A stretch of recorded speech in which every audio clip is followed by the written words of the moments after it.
The news portion of tonight's program is brought to you courtesy of a combined non-commercial grant from Park Davies, Black & Decker, Smith & Wesson, and other licensed manufacturers of Valium-based products and their generic counterparts.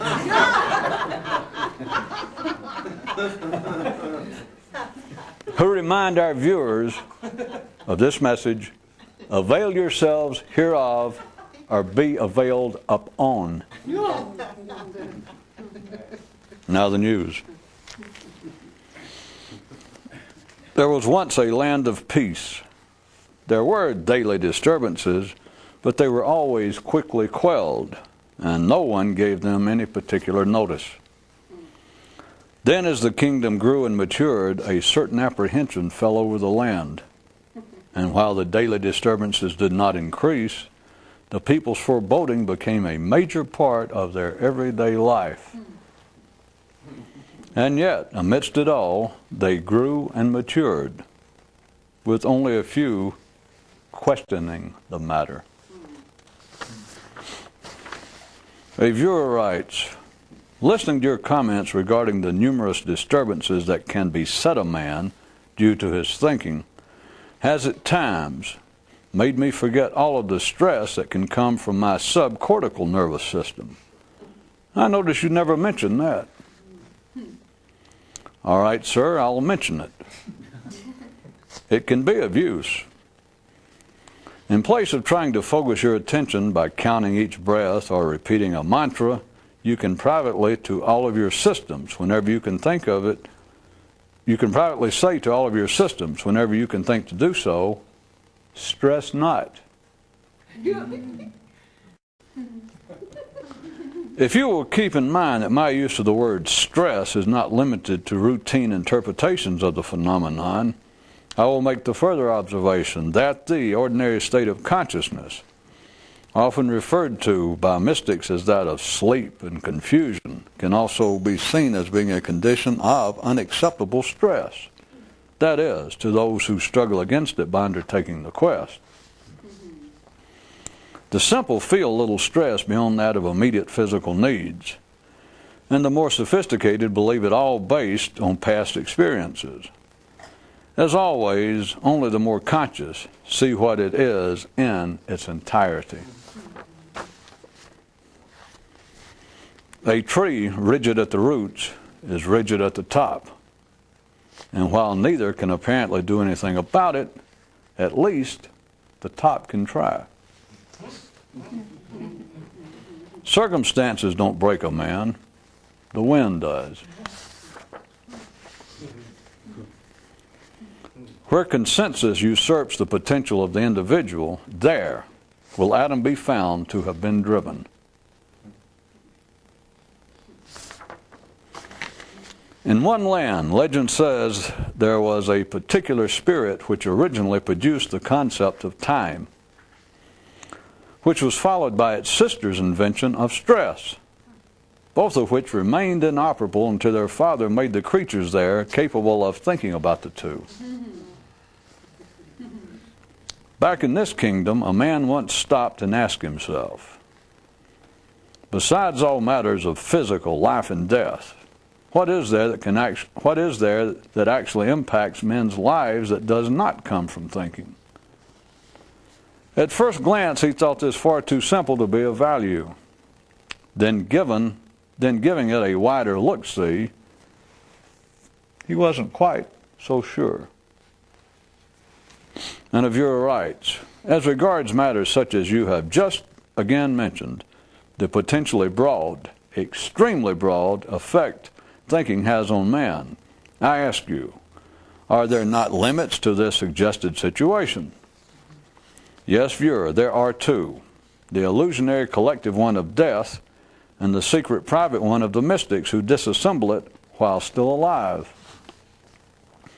And someone else in our audience contacts us to say, it bothers me much when you, of all people, use the word illusionary. I do wish you would not do so, for in your case, I'm not at all sure what you mean by it, and fear to imagine. Yours sincerely.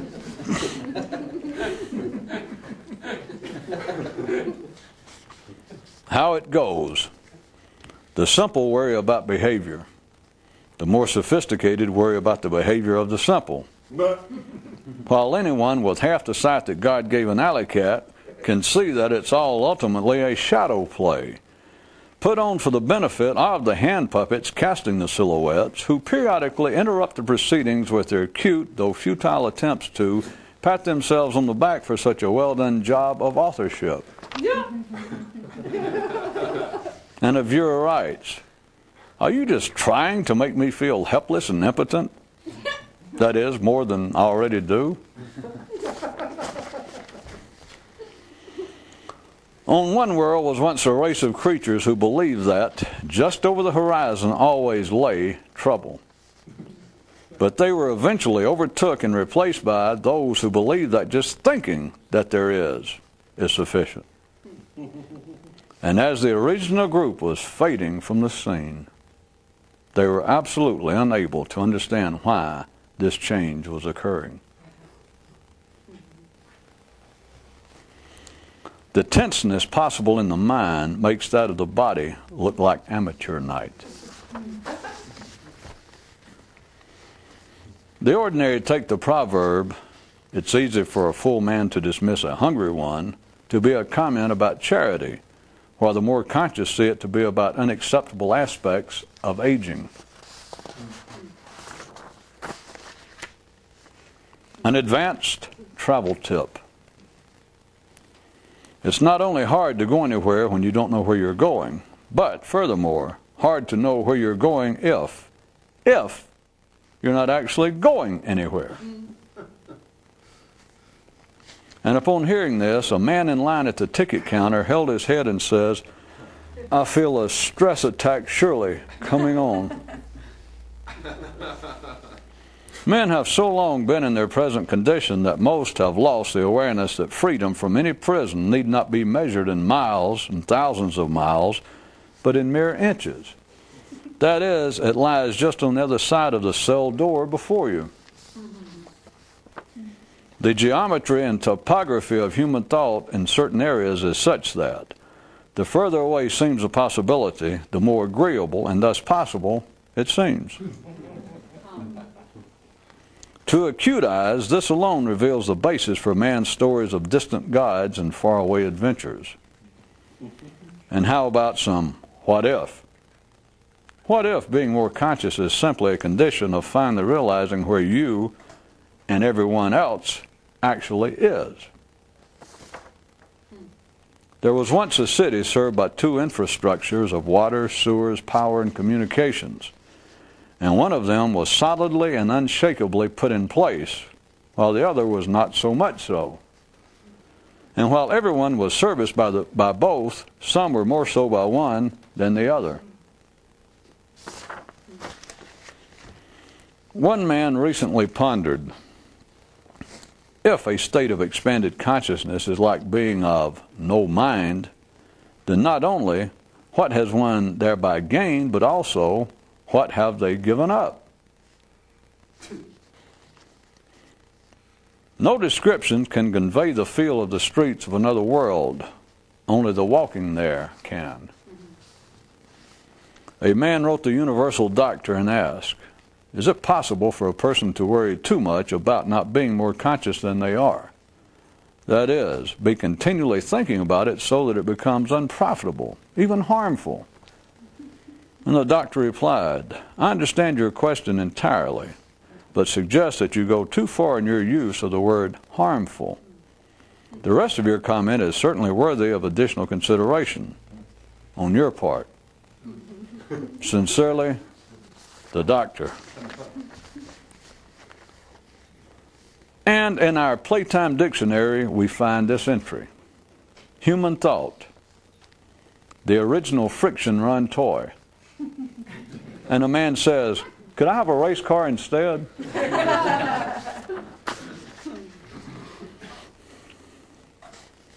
To try and point out the special invisible mountain to himself, he pointed out all of the visible ones around it. And by such means do commoners become kings and kings mystics. As one day Muhammad said to a grandson, "If the mountain does not come to you," and the nipper interrupted, "Yeah, I know, you must go to the mountain." And the Blessed One replied, "Not necessarily. You can always travel to everywhere but that mountain and wait for the rest of the rains to collapse upon it." And for a brief moment, the younger one's eyes were unpeeled. A man wrote the Mystic Doctrine and said, "Is the difference between the real thing and the mere wannabes and dreamers the fact that one of them believes that it's a straight shot from here to there, and the other one perhaps knows better?" And not only is it difficult and tricky to go somewhere when you don't know where you're going, but moreover, even trickier to know where you're going if you're not actually going anywhere. If theft was an actual crime, then all who ordinarily think would be in jail. There was once a world in which the creatures believed that their greatest obstacles were worry and concern. And one day a being from another universe visited them and said that the solution was simple. Just don't think about it. And as you might expect, they laughed him off the planet. For any piece of machinery to work at its best, there should be tolerance in the fittings between its parts. And a viewer complains, "I am not a piece of machinery."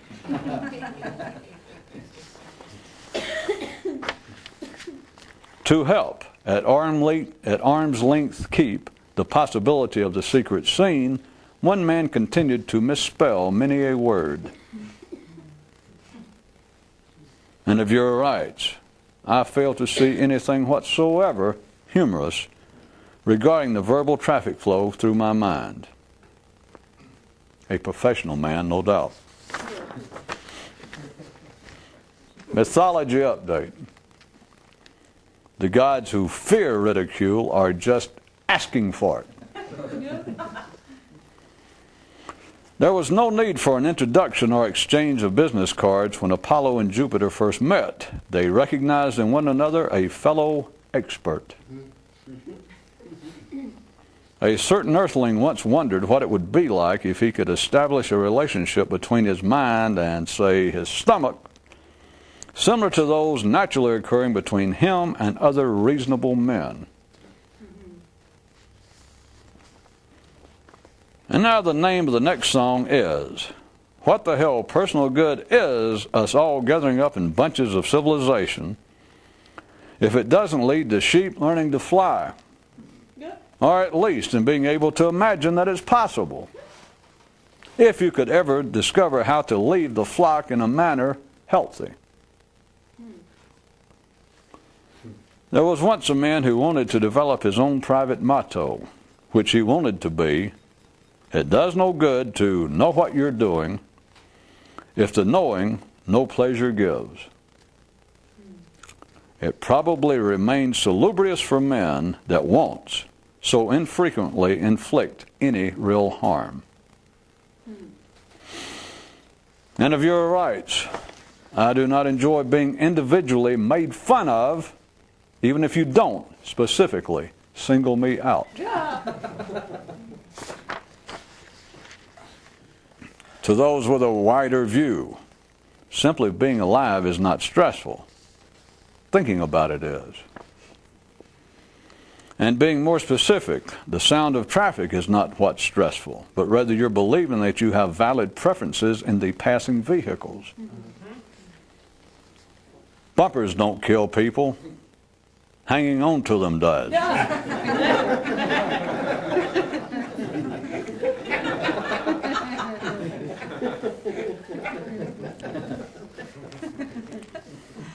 The older monk told a younger one, "The tenseness you continue to experience is caused by your conversing with fools." And the neophyte replied, "But I haven't been talking to anyone."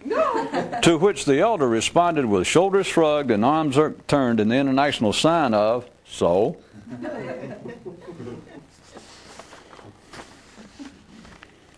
Why doesn't the fact that humans do not become properly revered and honored until they're dead give you some hint regarding the ideas you respect?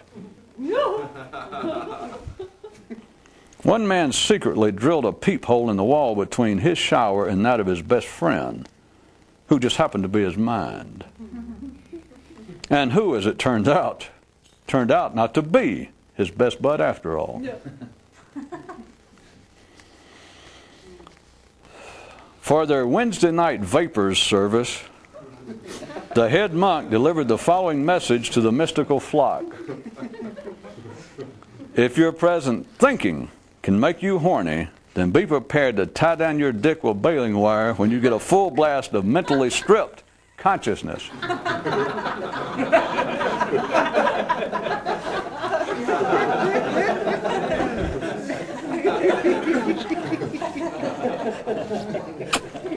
When Columbus returned from his secret parallel journey, he mused, "It's good to be able to plot and measure known things for the crown, so that the once and future king may have access to worlds yet undiscovered."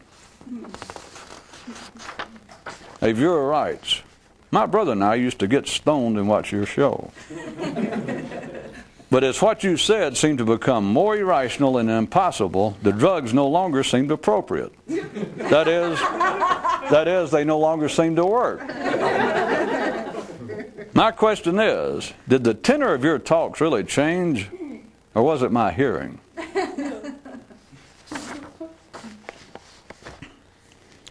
The name of one mystical school was Steady as She Goes, Once You Know How She Goes. And a viewer writes, "What's the difference in focus and control?" And there was another school known by the name Easy Does It, once you know what it is that does it. The physician on duty noted that while ordinary stress can blow out your heart and stomach, the unrecognized kind can blow away the possibilities of tomorrow. According to one unreleased report, the responsibility of a mystic is not to tell you all he knows, but rather what he's knowing at the moment. One man decided that agreeable change would be possible if he could but, each day, think of and fastidiously remember one thing, perhaps anything, but certainly something.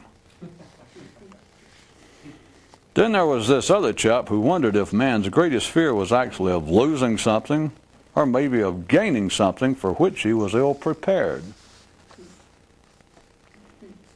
At a slow bend in the road, a warrior once hesitated and thought to himself, "Are the more conscious actually that different than everyone else, or perhaps just more like everyone else than even they are?"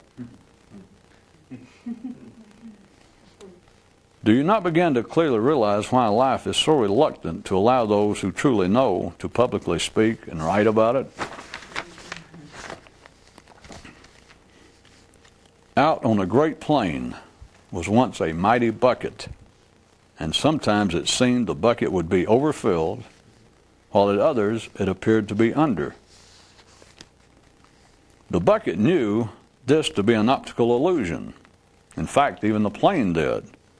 But not so those who observed the affair, and who believed that the bucket was within them and the plain without. Souls have a dickens of a time making sense of feet as long as they're unaware of their, shall we say, close connection there too. A man went to a specialist in stress and said, "Doctor, I feel in terrible shape." And the healer responded with a pointed stare and upturned palms in that international sign of, "So what'd you expect? Have you looked at yourself lately?"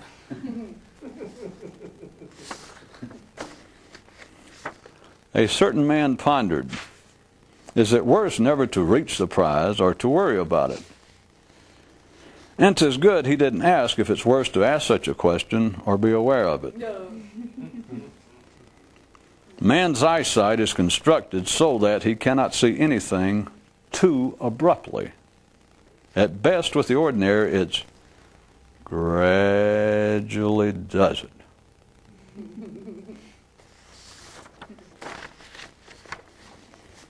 Myth has it that there were originally two distinct schools of mystical training. One was quiet and orderly, and the other noisy and disruptive.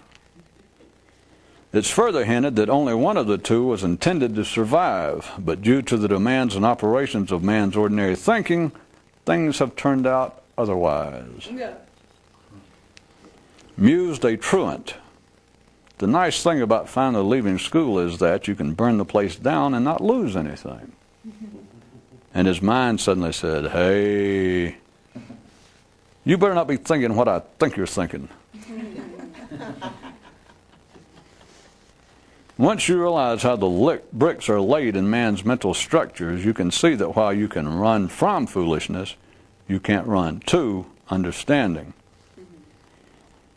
Look here, I've already told you twice now how hard it is to ever go anywhere when you don't know where you're going, and that's child's play and chump sport compared to the enlightening hardship of not knowing where you're going and then realizing that it makes no matter if the part of you worrying about it is not going anywhere. Yeah, but not even the most stressed out of travelers, apparently temporarily stranded and not going anywhere, be happy to know that even under such conditions that anywhere is still no further away than it was when they believed that they were on the move.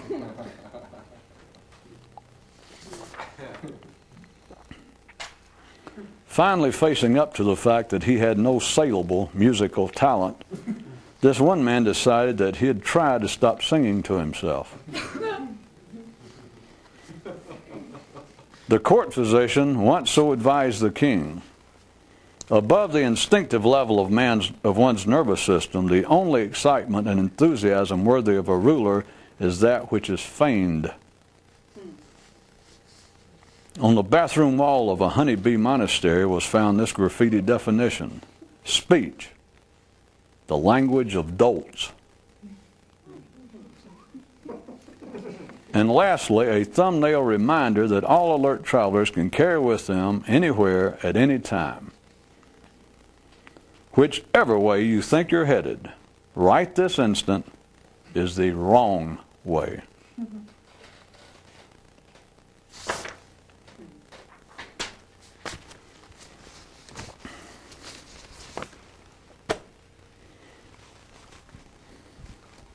Strewn copiously throughout tonight's news items, through the news, were stories pointing to a general area to which I would like to try and point your attention.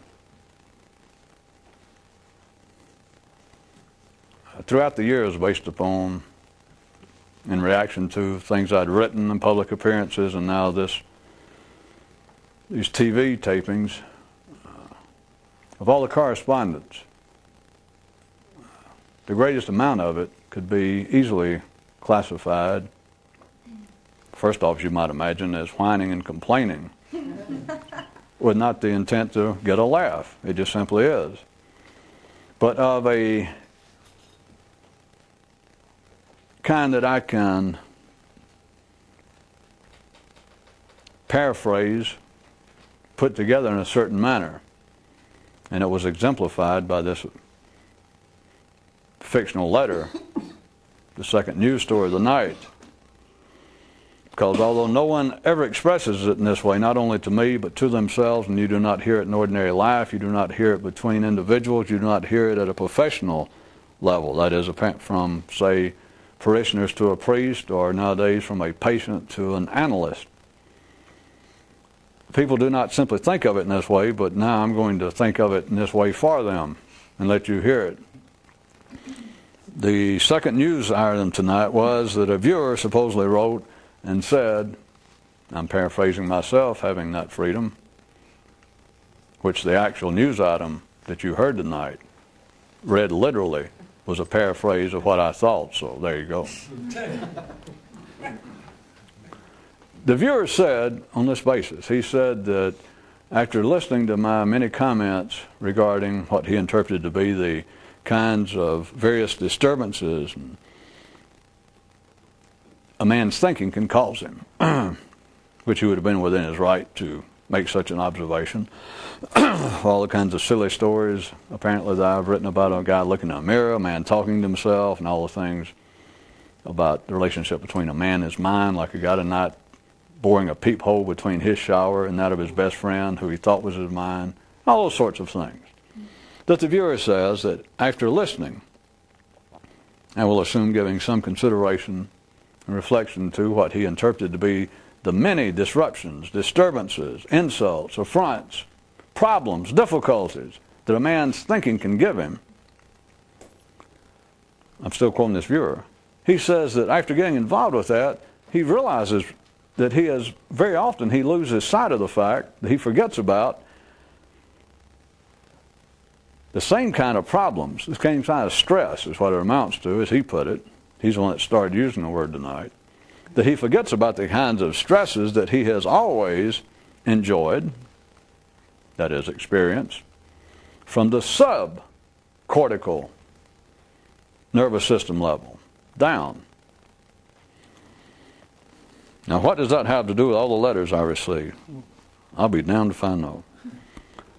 Every time people whine, people complain. Also, might I point out, just as sort of a side note, if it doesn't turn into a major one, not that there's any particular reason anybody should write the likes of me, and that's not the point, but imagine people who take the time, who have read some of the things I had written in the past, seen me, and etc., take the time to write, and you can only assume that let's assume that they are reasonable people, and if they thought there might be some benefit in writing, and they spend their postage, they spend the time writing it, and is it to ask questions? We could imagine some that they might ask, like what's the secret of life, or you got any good news, or do you know something to be worthwhile, make my life better, or something like that. I'm telling you, just they could all be properly lumped into a litany of whining and complaining. All they'll end up, wanting me to respond, they'll end up after 2 pages of how life is trampling all over their private parts and how they've been mistreated by everybody from the Pope to their mother to some international conspiracy to their wife and husband. After they go through all of that, it's then like, P.S., any suggestions? Yours truly, a diehard fan.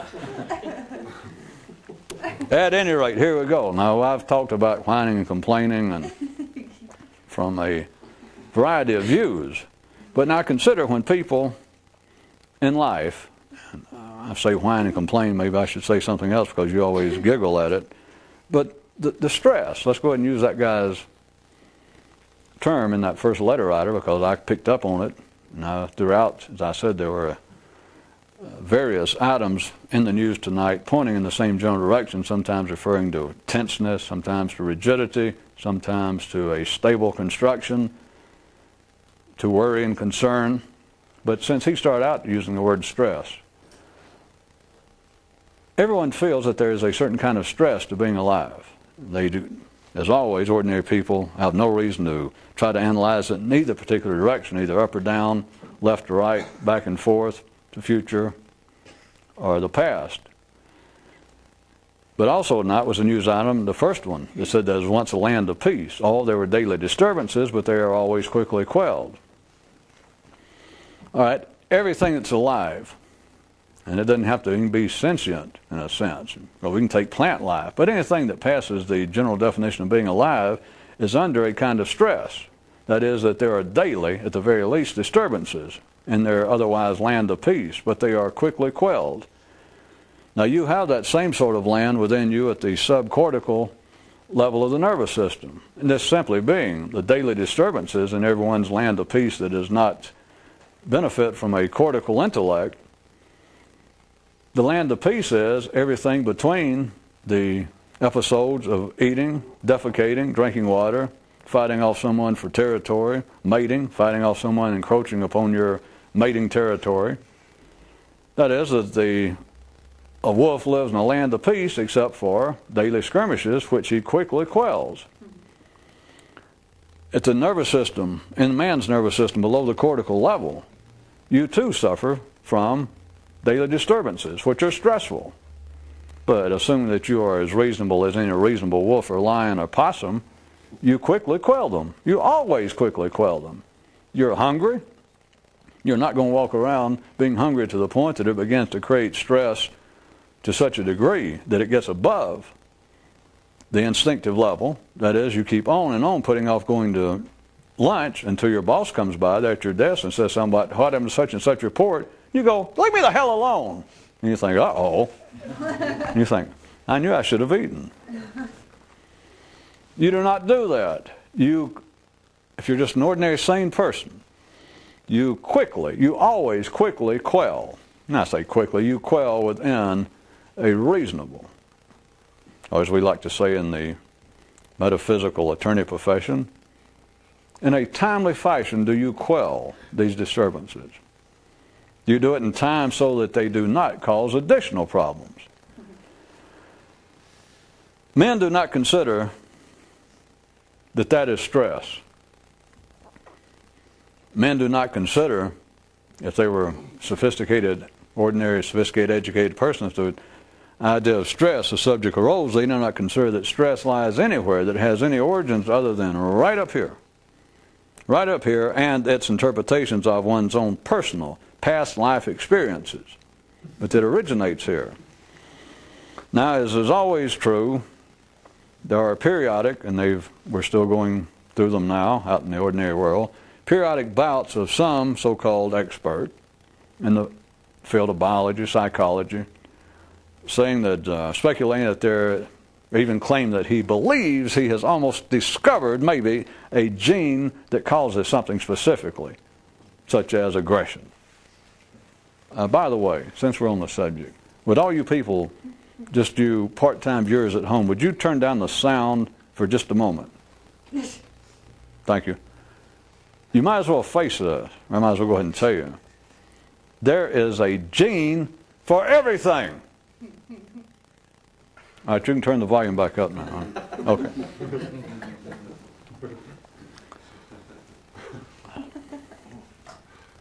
I simply bring this out to show that, as always, it is not as far removed, that life still has the secret being mumbled about, and once your eyesight gets better, the secret is being laid out right before you continually. But at any rate, it continually pops up and is continually squished or quelled. That is, it's just a very non-mainstream theory, is the best it remains now, that perhaps, let's say, for stress, that that someone believes, I'm sure someone said this by now, that they believe that they may have discovered a gene, or perhaps a combination of genes, that would tend to cause certain people to feel greater stress in life than others. And every time this happens, it's almost now, I think, a nightly feature on the news or in your paper that some biologist or serologist somewhere, somebody will say that they believe that there's some evidence to say that there may be a gene or some combination of gene that may cause one to be shy. No. And it pops up and they'll read it on the news as a nice fill-in, and it's forgotten. No one, in a sense, the mainstream of life, does not take it seriously because life does not want the mainstream of humanity to take it seriously. But I bring it out again for the point that there it is. It's like it pops up from the depths of the oceans, like some sort of outlaw boy.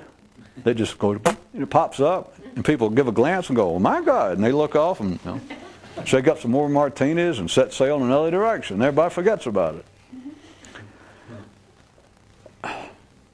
Back to the main road, let's just lump it all, man's worry, man's concerns about being alive. And other than the daily instinctive needs to simply survive. Now we're discounting now being hungry. That's stressful to be hungry. And as long as you're hormonally equipped, being horny, wanting sex can be stressful. That should be obvious to, I started to say all men, but also all women who know any man. It can be stressful, and it can be passed along to women. It can be passed along to strangers. Rocks in the street. Watch it. Certainly not getting enough sleep can be stressful. Being out in the physical elements past a certain point. That is when the temperature gets too far out of the homeostatic range of man, the desirable one. It is stressful. But we are discounting all those because they require no thought. Indeed, if they require thought, you're a bona fide resident of Nut City anyway. You're out of the mainstream. They do not require any thought, and to call them stressful is simply to give them a most ephemeral name, because if you're saying they are always quickly quelled, that the stress is only good for to put a label on it momentarily, is the point. So we are not counting that. It's not even worthy of any other notice. There's nothing else to say about it. But do note that there it is. It is a daily occurrence. And I'm saying daily uses a metaphor for periodic. It happens more than once a day. Certain men at certain times, and perhaps women, go through the stress of being sexually aroused. I always like, I know you do too, not only the psychologists that have enough free time, to spend 30 years studying the certain alcohol-related activities that they can induce in white mice in a laboratory, but those who have come up with what is accepted now, I keep saying it, as statistical, valid information that men between the age of 17 or 16 and 26 think of sex on an average of once every 7 seconds. So when I say that we're discounting the stress of the daily skirmishes in the land of peace, if you accept that as a fact, it's a kind of daily skirmish that can happen in that particular case many times per minute. But the point is, the stress does not last to the point that a man, any creature on this planet, but we're talking about men now specifically, little m, that men will adequately quell the uprising. That is, they will alleviate the stress. It requires no thought, it requires no planning, there's no ambiguity about it. The stress of being hungry opens itself to no other possible treatment than to eat. And the stress is gone. You know what it requires to alleviate that stress. So again, people do not think of it in that way, and you know it, and I know it. But then now the matter of stress, sophisticated modern people will even claim that stress is, if not a modern invention or a modern malady of man, is at least it continues to increase as man becomes more sophisticated and civilized.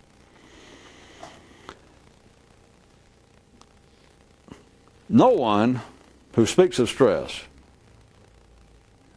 by whatever name, no one thinks of it as being in any way based anywhere other than in man's mind.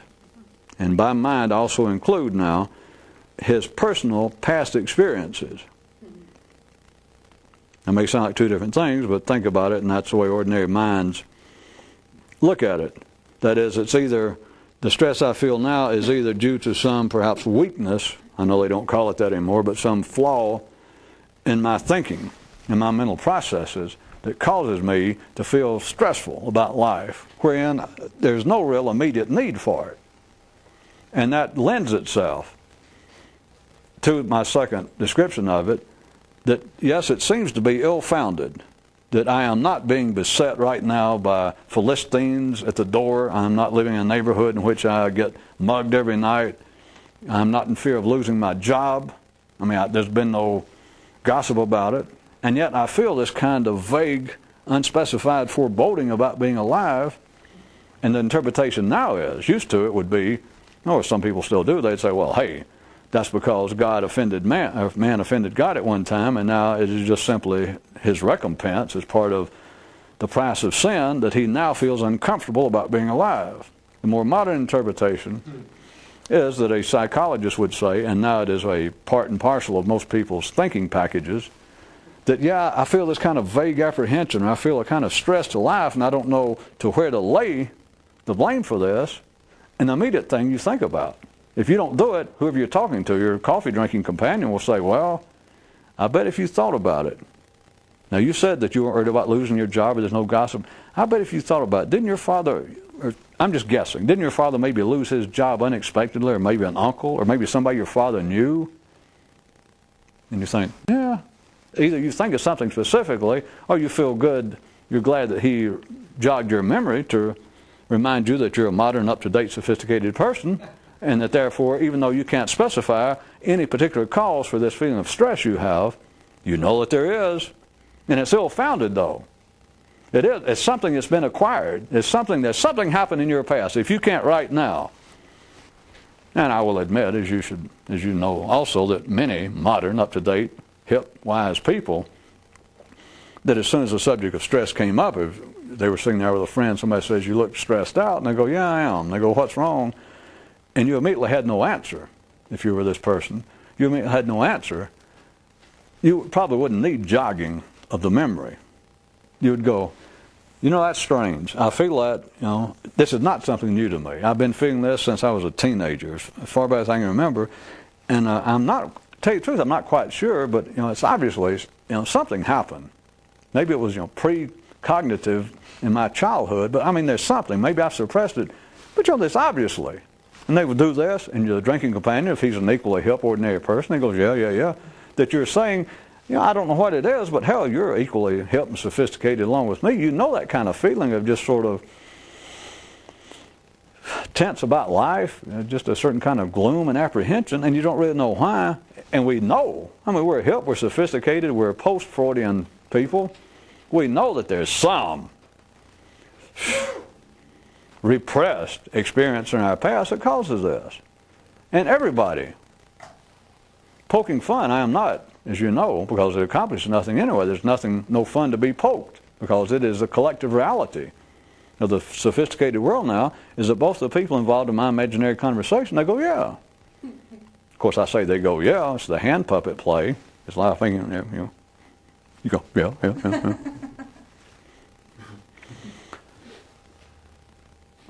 There was a news item that said, trees rigid at the root are rigid at the top. And while neither can do anything about it, at least the top can try. I guess you should strike out that fourth line, just ignore that. Or ignore the third one. Up to the first two again. Trees rigid at the root are rigid at the top. Why cannot? If I did not make it clear, I am using stress now in the sense of all non-genetic, non-physical brain damage mental problems, brain damage-induced mental problems. That is all. You understand, I use psychological problems just simply in the way ordinary psychology and contemporary common sense refers to it. Anything other than genetic brain damage. If you're just an ordinary person and you have, by your definition, if you say, well, I do have some mental problems, I feel mental stress, whatever it is, okay? All of that is I am simply not referring to as stress.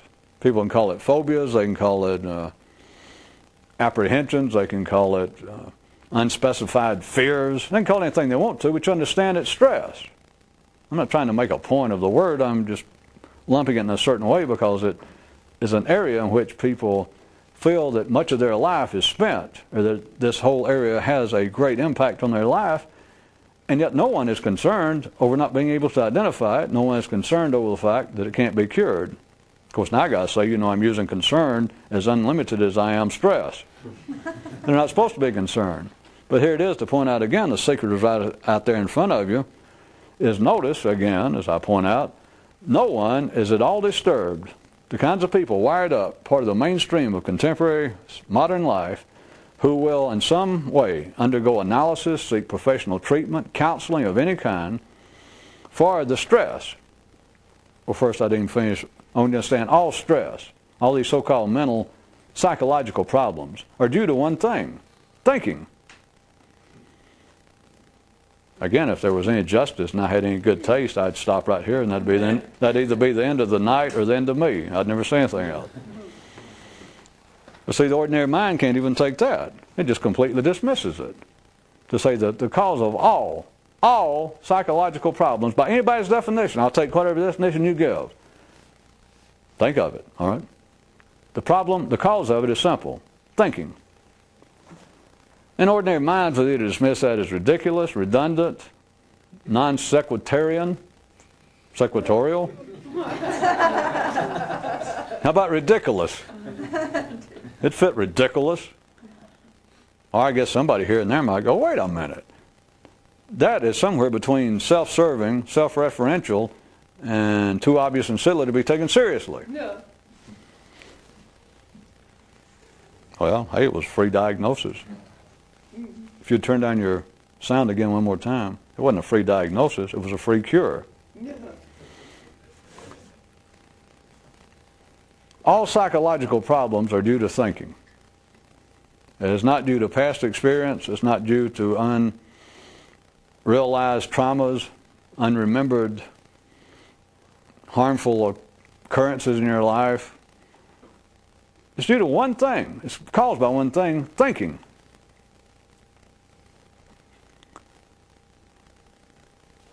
Keep that in mind back where I was. No one finds it at all disagreeable. They do not find it open to any serious question. The fact that if you're modern, sophisticated, and sane, you feel stress. You feel that whether you actually have psychological problems or stresses that you feel deserving of professional treatment or not, when asked, you admit, yes, I feel a pressure to life. It is. You can't help it. It's not something that you analyze and decide, well, should I say yes or no? If you're simply wired up into that heart of humanity inside of life, if you're right there in the mainstream, the sane, stable mainstream of the parade of humanity, and you're asked it all, like, would you feel stress being alive? You go, yes. Even if you've never said that, even if you never say it again, if you're asked, you have no choice. You're going to say, well, yes, certainly. So? But how about the many people, which if they do not seek professional counseling, they will go so far as to spend money for 1 or 2 visits long enough to get a prescription for Valium or its generic counterparts. And they will undergo treatment. Well, back to, forget that. I shouldn't have thrown that in, but I've already gone through that before. Valium works. Which is why it's primarily dismissed by real professional mental health workers. I mean, we're talking about the psychiatrists at the forefront of that great profession. They dismiss, or they bring into serious, continuing question pharmaceutical treatment of psychological problems. Because they like to say, well, it's obviously simply a temporary cover-up. But they love to always whip it out. All we're doing here, all my fellow professionals are doing who do rely upon pharmaceutical treatments of psychological problems, all they're doing, and they look like they just invented it, they go, we're putting Band-Aids on cancers. Which, it's not a bad cliche other than the fact that they got it ass backwards. That's why they don't like it, because what they're saying is, it works. They don't know they're saying that, but life makes them go, Band-Aids on cancers. This side of pharmaceutical treatments, no one raises any serious question as to the fact that if you feel enough stress in life to actually go seek treatment, either through a priest, through a marriage counselor, through a social worker down at the corner storefront, or if you can afford actual high-class, expensive psychiatric analysis and counseling. Anyone with any sense, if they're asked in a non-prejudicial manner, anyone knows that it does not cure people. It's simply, in other words, it does not work in the final analysis. And as always, I'll bring up to you that there is, if I never told you any other aspect, or described, or point out any other aspect of the secret, there is a great example. Of course, religion's been around for 5,000 years, the same basis. Nobody finds that at all unusual. Any followers, any supporters of religion. But now you would find even more passionate supporters, or a larger lack of passionate detractors of psychiatry and all forms of psychology. That there it is, and they will point out there are many books. Every few years there's a new school of philosophy, the same way that every year on the catwalks of Paris is a whole new line of fashion, a whole new era. Here we are, we finally got it straightened out, and we have gone, thank God, from flared trousers to straight leg. Until year after next, when we'll be saying, thank God we have gone from those damn pipe stem, straight-legged trousers to good-looking flares. You have the same, and not being funny again, but you have that same attitude of the development of psychiatry. Psychology itself, not just psychiatry being the treatment of psychological pathology, or not being a form of psychological pathology, but even psychology itself, that is, the attempted science of understanding human nature, the basis of man. They will say, they will point out that, well, yeah, we started out. Anybody lose their place? I was comparing this, that I was pointing out that you've had 5,000 or 6,000 years of religion right out there in the open, and no one questions it. Not its supporters. Forget distractors. We understand that means nothing. Criticism is nothing. Well, nothing savory. We're not talking about criticism. We're not talking about critics of religion, because they don't know any more than do those who are supporters of religion. I'll just be blunt with you, just pick out one religion in general. I guess I've said it indirectly before, but I'm going to tell you what. The world's greatest, the most vicious critic of the Catholic Church, intelligent even, the most learned, intelligent, literate, but vicious critic of the Catholic Church, I know you may find this hard, but doesn't understand any more about religion than the Pope does. So, at any rate, so back to the subject. Apply that to your own, any other religion you like. I was saying that religions had, or man's had 6,000 or 7,000, 8,000 years of known religion to see that non-critically, just from a sang-froid view, that it does not do what itself purports to do, and it is making no headway. But then psychology, psychiatry/psychology, we could say, instead of being 8,000 years, 7,000 years old, if we were, from the Western view, pinpoint its origins as Freud, the Freudian era, then we, and psychiatrists and psychologists today, will go, well, psychology may not know everything yet, but let me point this out to you. Say its supporters. Say almost all of ordinary men now. But especially it's the actual people in the field. They go, look at this. We may not be perfect yet, but my God, religion had 7,000 or 8,000 years. I knew I heard that somewhere. They say, look what happened there. Look how far it's gone. But look, psychiatry, psychology as we know it today has only been around, what? Less than 100 years, maybe 100 years if you want to say, push it. And look, just look. Blessed as Papa Freud was. They got it going. But just look at the astounding strides and progress we have made since Freud's time. And everybody goes, yeah? Other than the fact that they hadn't made any. Oh, they did this every 10 or 20 years, and now it's getting faster. They bring out the brand new school of flared bottom psychology, only to be replaced 2 or 3 years later by straight bottom, straight leg, and then back to flares. I'm not making fun of it. It's simply the way it goes, but to say that it has made progress, and yet they say it has. Same as religion would if they were asked. But you understand, they go, well, we may not have all the answers. We may not be able to totally explain the life, makeup, and behavior of men.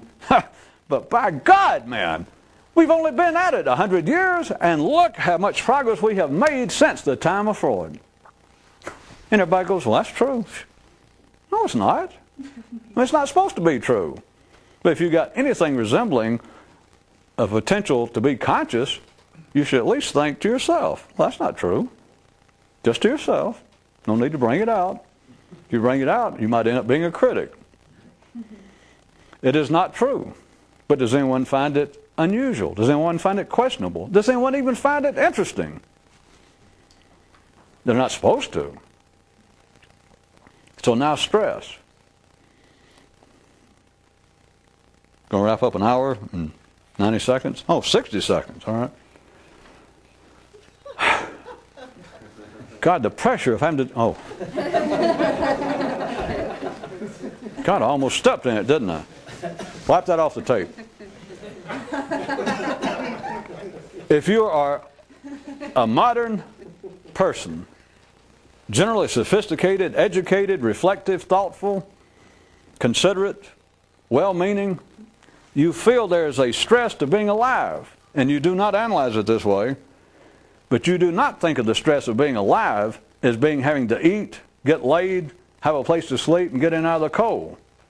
You do not, or you wouldn't even fit my previous definition of being a modern, up-to-date, sophisticated, ordinary person. That generally, over this planet, for the kind of people that will hear me speak, that is not their problem. You do not even think about it. Where do you feel stress?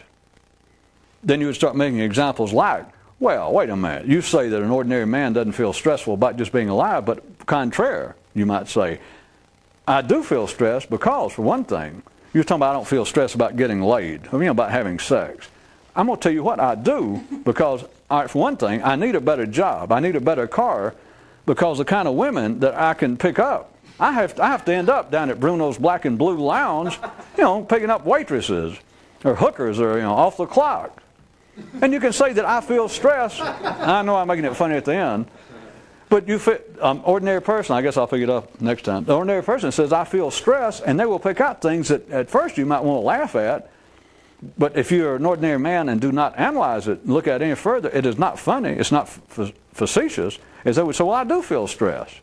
For instance, I've been trying to buy a new car, something a little more up to date. The thing it's about 10 years old, and it's an old four-door that my uncle gave me, or I got when he died. My life, and they meant seriously. And all of you felt some of it. You should be, I know you can. That a person could say, I feel a great amount of stress. And they might go, well, now this may sound silly compared to somebody starving to death, but I do feel stress at a pretty basic level because you got to have a car to get around and live today in this city. All right. But you can't have just a car and expect to actually feel good about life and feel good about yourself and have a good self-image if you're driving a damn clunker, a four-door, station wagon or something like an old man should be driving. And here I am trying to, raise my status in life. I can't impress the boss. I can't show up to parties. I can't pick up the right class of women. Is that stress, truly? I know they say it is. And I know if you're at that level, it is stress. Enough so that will drive a person into analysis or seeking counseling. But does it come from here? You'll have to wait and tune in next time. Yeah. Unless the pressure gets me and I have to just, I don't know. That's pretty cheap ending, isn't it?